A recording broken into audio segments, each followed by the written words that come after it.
I told you we'd be back. Just took a little while. I appreciate that. Everyone up?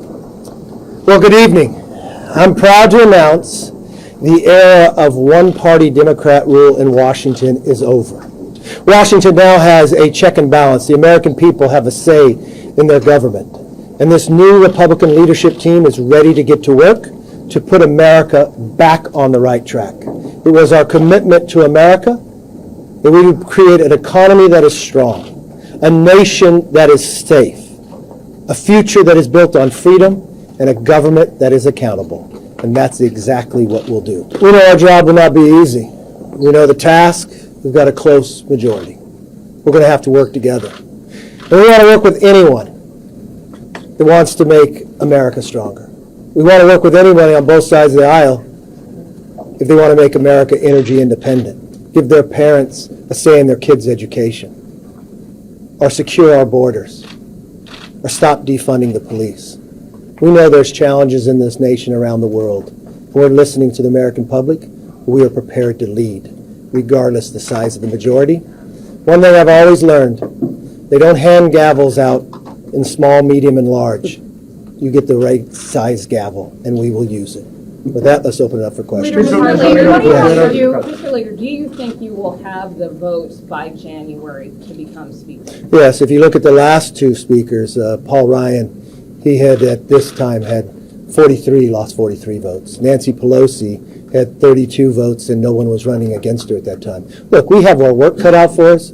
We've got to have a small majority. We've got to listen to everybody in our conference. And if you watch what we have done, I thought it was very productive last night in our rules debate. And what I've proposed to do is handle half of the rules tomorrow, keep those open through Thanksgiving, and we'll work together and we'll get there. The American people expect us to do it. They expect us to govern. They expect us to keep our word on the commitment to America.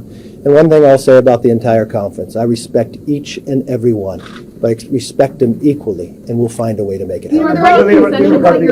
The Freedom Caucus has made a lot of demands, including to give themselves more power, more leverage over you, including to vacate the chair, giving them more power to vacate the chair. Are you open to that proposal from the Freedom Caucus? Well, I think when the conference is this tight, I think we all work together. At the same time, nobody's going to have more power than anybody else. A majority like this, 4 people could decide the future, whatever it goes. So either we're going to lead as a team or we're going to lose as individuals. And I think at the end of the day, we will lead as a team.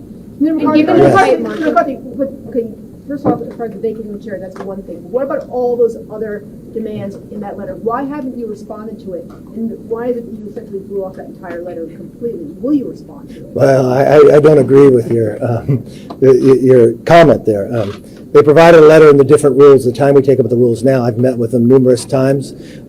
We actually changed the process, where last night we just had a conference just to talk about amendments. Tomorrow we'll bring up half of them, talk about them, and I can't do anything by myself. It's the conference who decides what the conference rules are. And the interesting thing about the conference, everyone's going to have to give a little on both sides. But the number one thing I'm going to do as a leader is I'm going to listen to all voices in the conference, and we're going to do together what is best.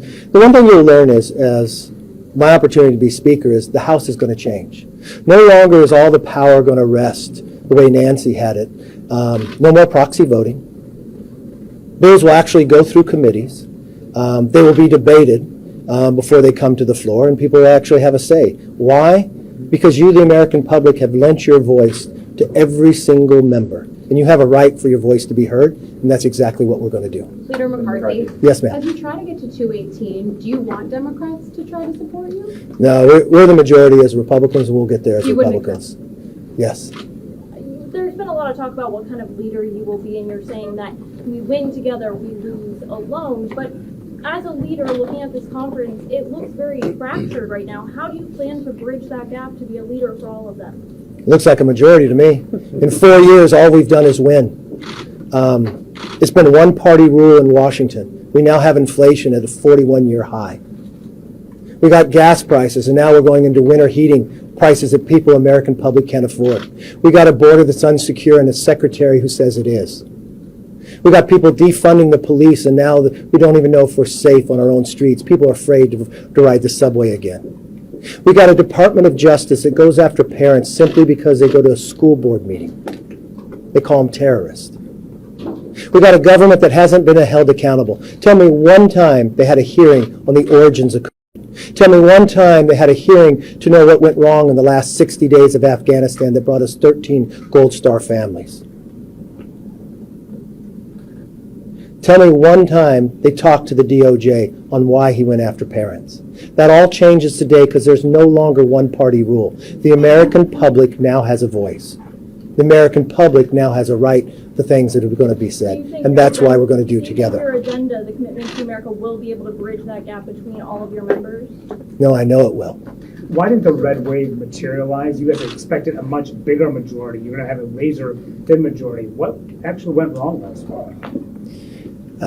Well, to take your question, when you're sitting in the majority and you win, I don't know that it went wrong. Did we want something much bigger? Yeah, we did. But if I look at the last two cycles, I've only been leader through two cycles. When I came in, we had less than 200. Last time, everybody predicted it was going to be a blue wave.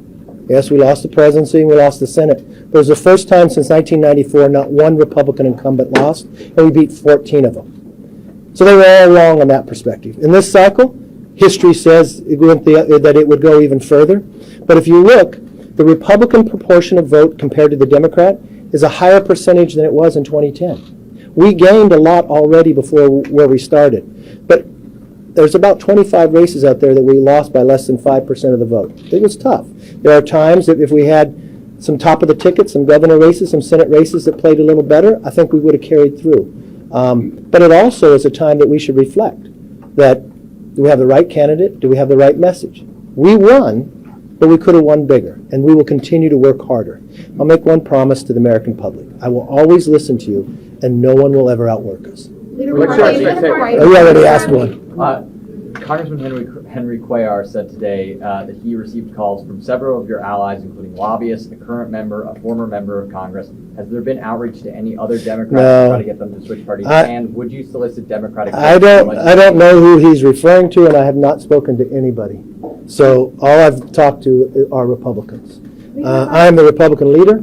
I'll be a speaker for America, but I'll get elected by Republicans. What's Yes, your sir. expectation for the lame duck as it relates to spending bills, as it relates to Ukraine aid, debt ceiling, any of those issues that are? Well, I've watched what the Democrats have done in many of these, especially in the NDAA, the wokeism that they want to bring in there. I actually believe the NDAA should hold up until the first of the year, and let's get it right. We watched what happened today in Poland. We've watched what's happening where the president sits down with President Xi. He didn't bring up one question when it came to fentanyl. That is the number one killer of Americans between the ages of 18 and 45. 300 Americans are going to die today.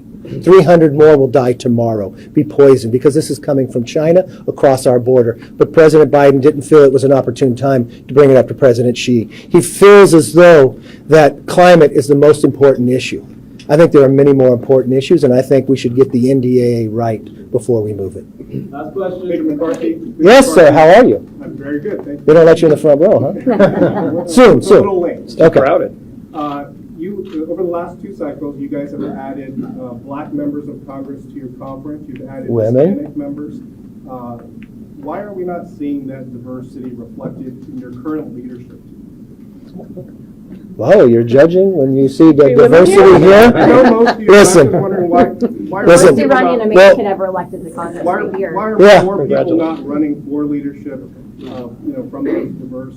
Have you ever served in leadership? It might not be things people want to run for. But look, I'm very proud of what we're looking at today. I mean, you just look across this country, Laura Chavez-DeRemer in Oregon. Not only is it a really impossible seat to win, but look at what she's able to accomplish. Juan Ciscomani. Juan Ciscomani is like the American dream. He immigrated to America when he was 11 years old. His father still drives the city bus in Tucson, Arizona. He married his bride, who was a first-generation American. She was one of the first in her family to go to college. She got an academic scholarship to Stanford. They have 6 children. Juan just got officially called last night. When Juan won his primary, I called him that night, and he called me the next day, and he says, "Kevin, you don't understand what it feels like." Then my victory party was simply a few blocks away from the doctor's house my father and I used to go to mow the lawn, to wash the car, just so we had more money. And this country just nominated me to be a member of Congress. When I got called last night, he called me. He was emotional like I'm emotional. That's the greatness of this country. But what I'm really proud of is you just said about our party, from John James, from Wesley Hunt, Monica de la Cruz, Myra Flores. Some we came very close, Alan Fung and others. This party is more reflective of our country than almost any time in our nation, and it's only going to continue to grow. And you know what that means? You may have not looked at the Republican Party before, but your voice is going to be listened here. There's an opportunity. We ask that you join with us. This nation has a lot of challenges, and we pledge to you that we will work to solve it. So the next generation is the American generation. Thank you, and Is God now the bless. right time for Trump to announce?